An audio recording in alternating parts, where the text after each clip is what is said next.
Emotions influence certain thought, but it's the emotion that follows the thought. So the body starts influencing the mind.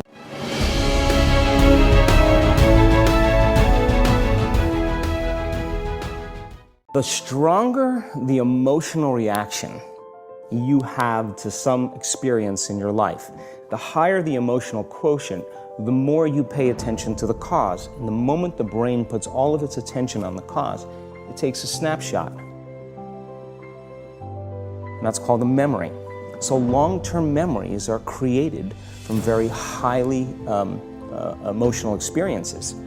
So what happens then is that people think neurologically within the circuitry of that experience. And they feel chemically within the boundaries of those emotions.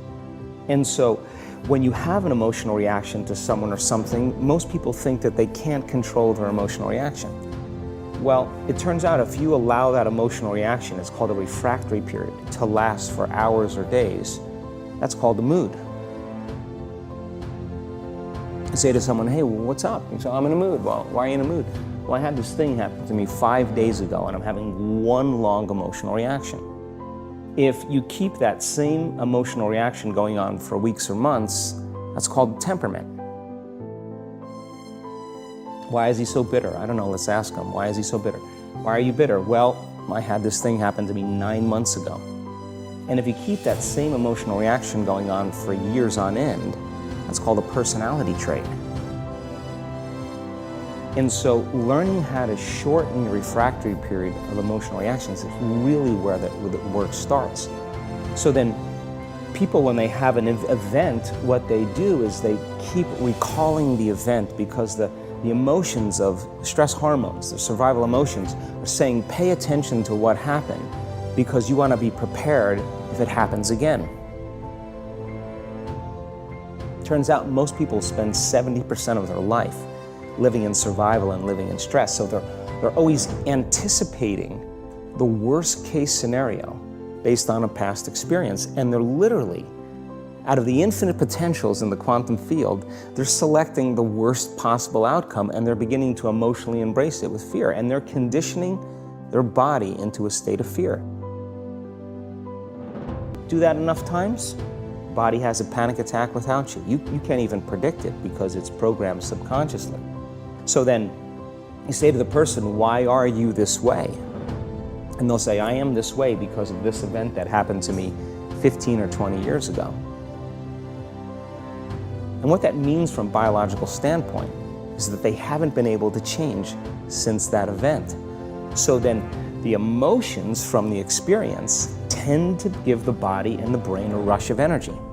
So people become addicted to the rush of those emotions, and they use the problems and conditions in their life to reaffirm their limitation, so at least they can feel something. So now when it comes time to change, you say to the person, why are you this way? Well, every time they recall the event, they're producing the same chemistry in their brain and body as if the event is occurring. Firing and wiring the same circuits and sending the same emotional signature to the body. Well, what's the relevance behind that? Well, your body is the unconscious mind. It doesn't know the difference between the experience that's creating the emotion and the emotion that you're creating by thought alone. So the body's believing it's living in the same past experience 24 hours a day, 7 days a week, 365 days a year. And so then when those emotions influence certain thoughts, and they do, and then those thoughts create the same emotions, and those same emotions influence the same thoughts, now the entire person's state of being is in the past. So then the hardest part about change is not making the same choices you did the day before, period. And the moment you decide to make a different choice, get ready because it's going to feel uncomfortable. It's going to feel unfamiliar.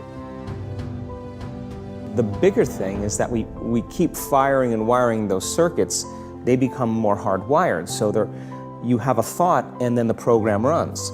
But it's the emotion that follows the thought. If you have a fearful thought, you're going to feel anxiety. The moment you feel anxiety, your brain's checking in with your body and saying, yeah, you're pretty anxious. So then you start thinking more corresponding thoughts equal to how you feel. Well, the redundancy of that cycle conditions the body to become the mind. So now, when it comes time to change, the person steps into that river of change and they make a different choice, and all of a sudden, they don't feel the same way. So the body says, well, you've been doing this for 35 years. You're going to just stop suffering and stop feeling guilty and stop feeling shameful, and you're not going to complain or blame or make excuses or feel sorry for yourself. Well, the body's in the unknown. So the body says, I want to return back to familiar territory. So the body starts influencing the mind. And then it says, start tomorrow. You're too much like your mother. You'll never change. This isn't going to work for you. This doesn't feel right. And so if you respond to that thought as if it's true, that same thought will lead to the same choice, which will lead to the same behavior, which will create the same experience, which will produce the same emotion.